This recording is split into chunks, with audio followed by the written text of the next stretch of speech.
భయపడతారు ఎంత మంది అయితే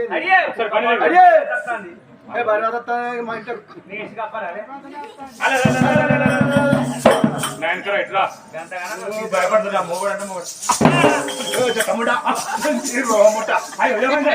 మంచిగా నడిచి మళ్ళీ ముట్టిన నీకు ఏం చెప్తాను కాలు కూడా దుమ్మిసినా కొట్టి పెడతా అడవిలో పోతాను వీడు ఓపిస్తాను నీవి అవుతుంది కాబట్టి నువ్వు పుట్టుకో అంటావు నా పుత్తెలు నా పూలు నువ్వు వెళ్ళాడు సరికాలం అక్కడే నా పుత్తెలు అందుకే బొట్టు పెట్టిననుకో వీటికి నో డౌట్ ఎవరు కూడా కోరని ఆచారం పట్టారు ఏం ఆచారం పట్టావు ఏం ఆచారం పట్టావు అరే ఈ